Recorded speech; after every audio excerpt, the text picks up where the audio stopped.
what he was talking about in the book really resonated with this movie. There's a parallel that I'll point out in a minute. This movie is known as what's called a film noir movie, and it's a classic of that time where there was pessimism and kind of fatalistic thinking. And there were the movies that were done from 1944 to 1954. So things like The Maltese Falcon, DOA, The Big Sleep. All of those are categorized in the same genre. This movie is called what? Yes, Sunset Boulevard. And what it did was kind of open up the underbelly of the star-making machine that was Hollywood, the grittier side, the seedier side. And at the time that this movie was coming out, there were a lot of directors and writers that were kind of very upset with the content of this movie. But the main character here, Norma Desmond, she lived a life in illusion of what she thought her life was supposed to look like and be. So yes, was she a star at one time? Yes. Had that star faded a very long time ago? Absolutely. So in this, she's depicted at 50 years old, washed out. No one's knocking at her door. No one's sending her scripts for her to look at, to be in front of that screen. But for Norma Desmond, it doesn't matter because she is sure that this is her role in life, to live that glamorous life of a star. And so she creates this illusion around her to keep up with that lifestyle. Her butler was once her director and husband, who's now her butler, to keep up that mystique, that illusion that she has around her life. The guy that she killed is her, sponging off of her nonetheless, but boyfriend, who challenges her belief system. She is so committed to her role that she would rather destroy anything that would break through that illusion. And so he has to go. Her life has changed so much, but yet she's unwilling to change and is so rigid in that belief that it causes a mental break because she's unable to adapt to life on life's terms. Which then makes me wonder, where do we have these illusions in our own lives that may be making us unhappy? One of the quotes in the book from The Afterlife of Billy Fingers, and you'll notice I may look like I'm troubled, but I don't have my glasses. I'm driving down the highway. Oh, glasses are at home, right on my counter in the bathroom. Yay. So there's going to be a lot of this going on. The first quote, would you show that? Thank you. On earth, there's a lot of who's better than who type issues. You know what I'm going to do? I'm going to turn around, right? Who's better than who type issues, and that causes a lot of suffering. You think so? All right, well, I'll give it a try.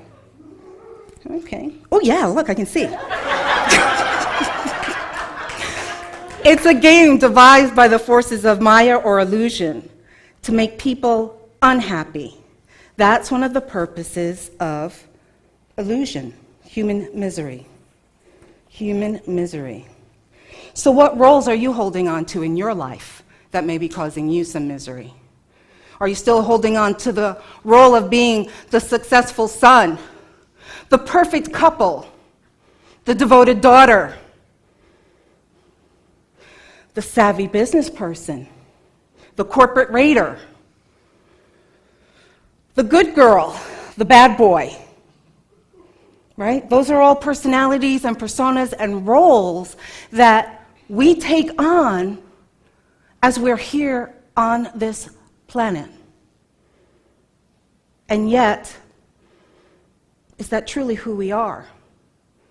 How many of you have credit card bills that are up the wazoo because The more stuff you have, the more successful you look, and you keep buying and buying and buying. That's part of that role that we are so committed to, and yet can bring us misery. Another quote that I really liked from the book says, "After you die, you spend a lot of time, solo time, exploring yourself as a universe. You are the universe. But society teaches you different. Society teaches you limitation. Believe me, everything you ever need is already inside you." Does Reverend Sherrie say that like every Sunday? Okay. And who you are really is far beyond your comprehension. But how often do we spend time on past regrets, missed opportunities? If only I had not, or if only I had, then my life would have been glorious, wonderful. We spend so much time on that without the realization that where we are right now on this planet is so temporary. It is such a small part of our eternal being. And yet we forget and put everything that we have in this physical realm as if that defines who we are. Another quote. "If there's one thing worth doing on your planet, it's discovering self-love." I say discovering instead of learning, because learning implies you're starting from zero. But the truth is, you already love yourself. When you're born, when the amnesia happens, you forget your magnificence and think you have to earn the right to be loved. How can you earn what already belongs to you? So yeah, it's okay to be the star, but be the star from your truth, from your divinity, from your own indwelling power. Be that star from there, not what someone else thinks you should be, not because of the expectations of your parents or the expectations of your spouse or society.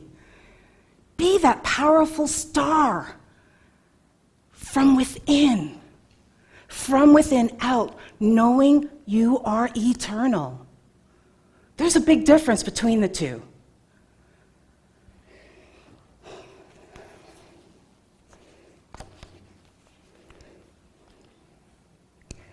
And the last quote that I really thought was amazing says this: "Well, death is really amazing. I'm alone, but I'm everything. What you achieve on earth is only a small part of the deal. If there's a secret I could whisper and that you could keep, it would be that it's all inside you already. Every single thing you need. If I could give you a gift, it would be to find the glory inside yourself, beyond the roles and dramas, so you can dance the dance of the game of life with a little more rhythm." I'm not going to talk about rhythm here. A little more abandon, and a lot more shaking those hips. Wow. Death, not something to be feared. Death, something that reminds us how short our time is here. We don't have time playing a bit part. We don't have time being an extra in our own lives. We are here to create, to manifest, to dream, to change this world. That is what we're here for.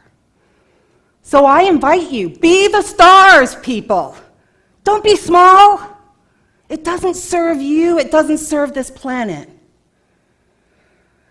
So I have this talk for you to just look at what illusions are you holding on to so tightly that may be causing you sorrow or misery, or may not be aligned with your truth. I love you. I'm so glad that you're here. Are you ready? All right, come on.